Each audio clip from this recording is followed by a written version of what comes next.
My wife cooked my body and served it to our children. My name is John Price, and this is my horrifying story. I am the father of 3 children when I meet my second wife, Katherine Knight, in Aberdeen, Australia. I am happy in this new household, although I am aware of Katherine's past. She was born in a dysfunctional environment, particularly with questionable sexual education given by her parents. In school, Katherine was aggressive towards her peers and never learned to read or write. At 16, she starts what she calls her dream job, working in a slaughterhouse.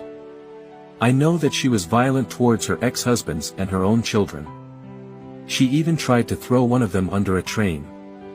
She has also assaulted numerous people and animals with axes and other unusual objects. Despite all this, I move in with Katherine in 1995, but I refuse her marriage proposal in 1998. As revenge, she films objects she claims I stole from my workplace, leading to my termination after 17 years in my position. I decide to kick Katherine out, but a few months later, I agree to resume the relationship, although I refuse to live with her. In 2000, Katherine stabs me, and I permanently remove her from my life. I then obtain a restraining order against her.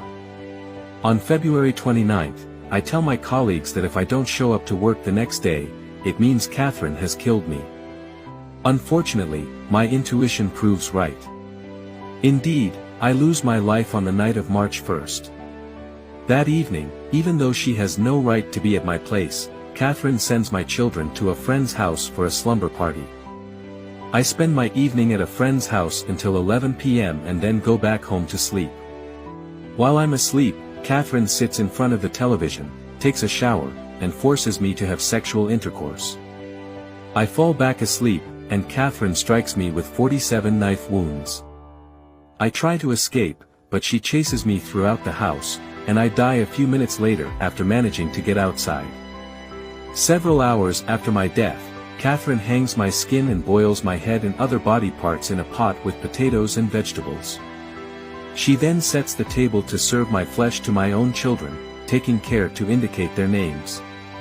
She also leaves a note accusing me of violating my children, although it is false. Later on, Katherine takes medication and is found alive on the floor by the police. On October 15, 2001, during her trial, Katherine pleads guilty but refuses to take responsibility for her actions. She is ultimately sentenced to an incompressible life imprisonment. She is the first Australian woman in history to receive this sentence.